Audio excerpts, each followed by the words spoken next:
We need to talk about Mason Mount. I didn't want to make this video, and I'm sure like a lot of you guys are kind of frustrated and a little bit tired of this conversation that has been going on, or this social media toxicity that has been going on and surrounding Mason Mount for several years now. It's not a new thing, and I think if anyone believes it is a new thing just based on his struggles this season, it isn't. And it's a long story, and I think a lot of things are going to be tied into it, and we will go through some of that in today's video. This is not going to be a video and a debate around Mason Mount in terms of, maybe this is kind of a starting point, and I want to have conversations around the future of Mason Mount and his positioning, and are Chelsea getting the best out of him? Does he need to move position? What is the future of Chelsea's kind of attack and midfield? And I think that those are all relevant things, and I don't think being critical of Mason Mount's performances is unfair at the moment, and saying he isn't playing that well is unfair. What we're getting into today is the toxicity that we see, the constant abuse, not only of Mason Mount as a player, but also of people who rate Mason Mount. And, you know, something I have seen going on social media since 2020, I think, is where the story personally starts. And that's just me noticing this kind of febrile and very angry section of online accounts who spend so much time hating on one player that I find is pretty bizarre. I know my fellow Chelsea YouTuber George Benson has made a video today regarding Mason Mount, and I'm sure a lot of people will be speaking about Mason Mount.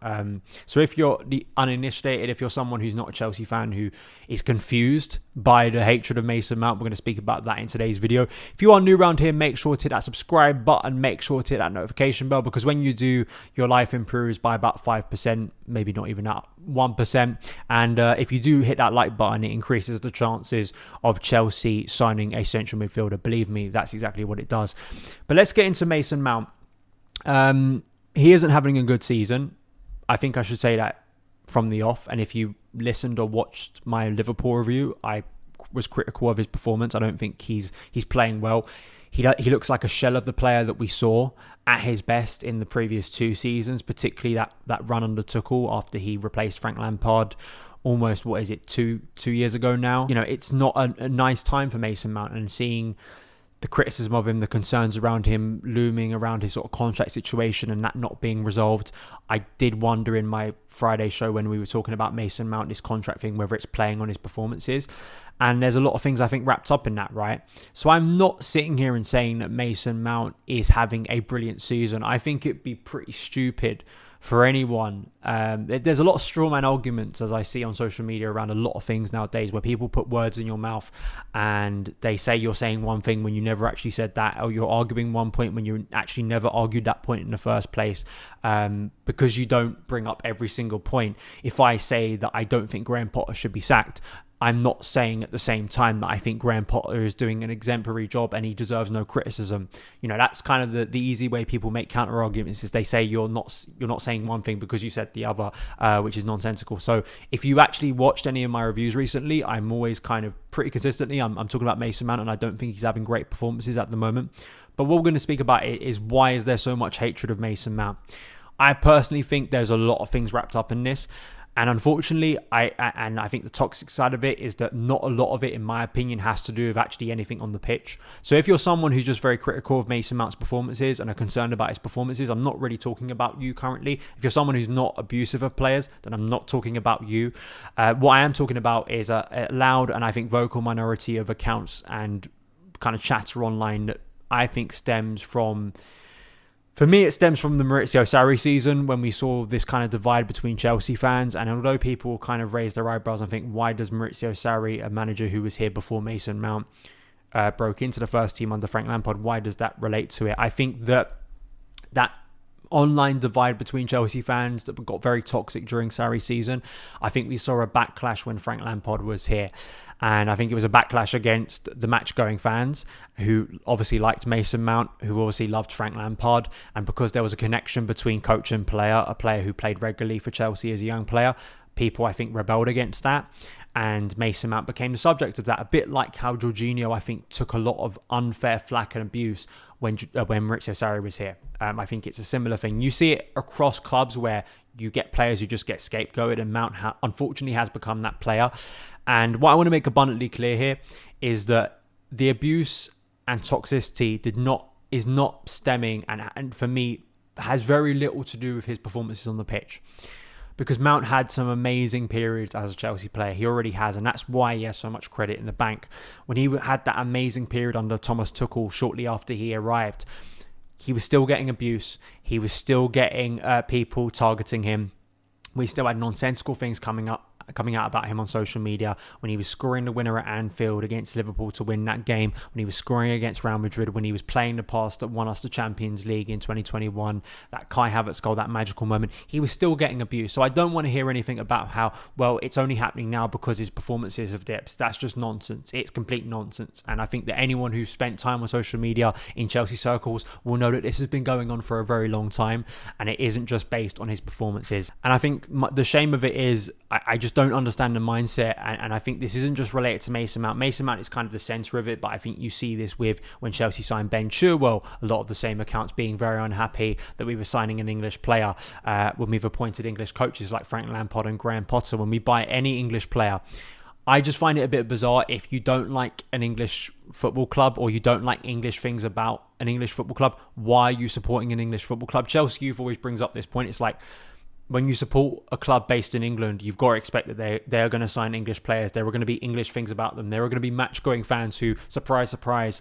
support an English football club. I mean, it's just utterly bizarre and deranged for me. So if that is your problem, I don't know why you're supporting Chelsea from the off. Now, that isn't to say that people who support... I think the nonsense of social media and the worst examples have created a kind of a match-going versus non-match-going, English versus international fan.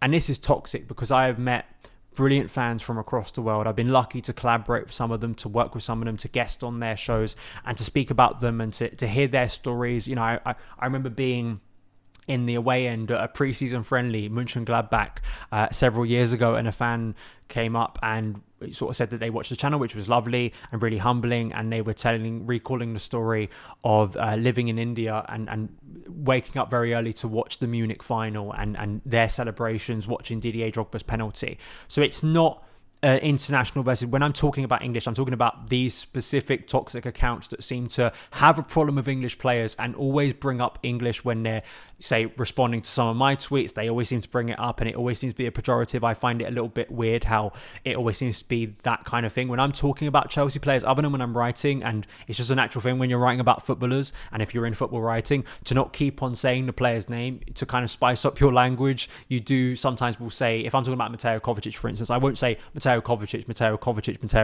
I will add the Croatian. I will add the 27, 28-year-old. You add things to kind of, I just find it a bit bizarre that always seems to be the case, and it always seems to be a select bunch, and it's toxic. And I always find it very informative speaking with rival fans. Arsenal, Liverpool, Man United, Spurs, West Ham, their opinions of Mason Mount and their complete confusion and the puzzled looks on their faces when they have spoken to me about the hatred towards Mason Mount, and they just don't understand it, like in terms of a quality of player, in terms of what he's done already at a very young age, and why a lot of them would love to have Mason Mount. You speak to some Liverpool fans who would love to have Mason Mount, very smart Liverpool fans. I regret to say it, there are some out there who think he'd be a brilliant midfielder for them at the moment.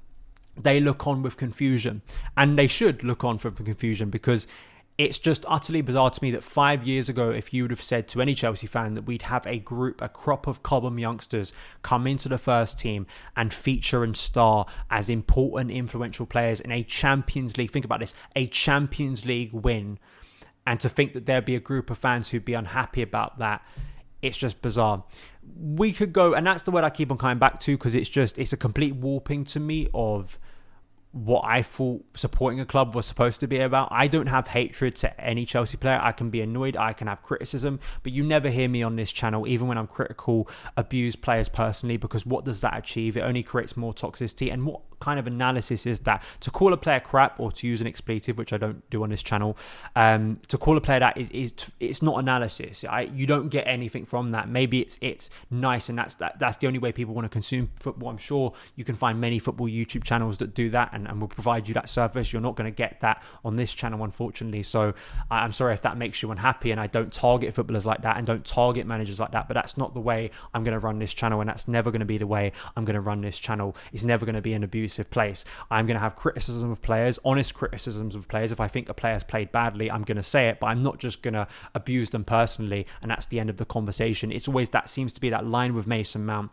where it has to go. It doesn't just go from criticism of saying, didn't think he played that well, didn't think his passing was that good today, didn't think his distribution was good enough, his decision making in key moments was good enough. It always has to go beyond that. He has to go about his nationality, it has to go personal attacks, and that's always been the problem on social media and how bad it's got over the last 5 years. Not just to Mason Mount. I encourage any Chelsea fan who thinks that Chelsea online is bad, go and listen to the way Arsenal fans have spoke about their players in recent years. Go and Tottenham, Man United, Liverpool, all the big clubs, and probably most clubs and most fan bases online deal with this on a regular basis.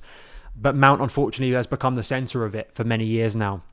And I think it's a shame looking at some sort of footage of his interviews after Anfield. I think this is a player I would like to hope isn't being beaten down by this online stuff, but I think we're naive to think that footballers live in a bubble and they don't hear any of this, particularly younger footballers.